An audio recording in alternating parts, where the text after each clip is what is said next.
आज आपण चालता बोलता मध्ये 179 सप्ताहानिमित्त धनगरवाडी येथे आलेला असता. आज आपल्याला जे बेटातील सेवेकरी आहेत यांच्याशी आपण चालता बोलता मुलाखत घेत आहे. नाव सांग तुझं.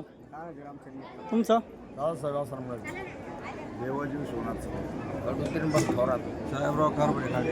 बाबासाहेब किसन नावले शहाराम रेवजी जाधव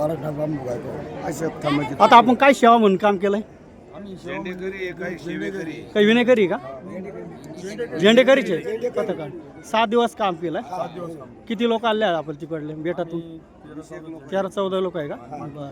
आता आनंद वाटतोय? आनंद वाटतोय आणि प्रत्येक सप्त्याला एकादशीला बेटावर राहत असं मग असा आनंदच भेटणार नाही जगात.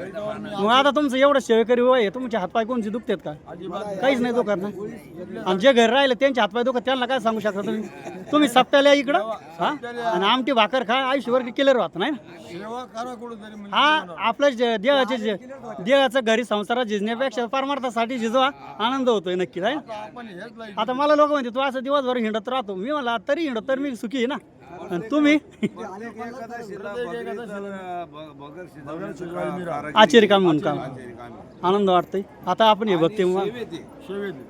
भक्ती चायना संपूर्ण जगात दाखवत आहोत. धन्यवाद. रामकृष्ण. कुंडलिका वरदे हरी विठ्ठल श्री ज्ञानदेव तुकाराम पंढरीनाथ भगवान की, माऊली ज्ञानेश्वर महाराज की, जगद्गुरु तुकाराम महाराज की, सद्गुरु गंगागिरी महाराज की, नारायणगिरी महाराज की, महंत रामगिरी महाराज की. धन्यवाद. रामकृष्ण हरी. दिदे तुझं रामकृष्ण हरी. तुझं नाव सांग. कांचन कांगणे. कुठून आली तू? गोगरगाव. घोगरगाववरून आली.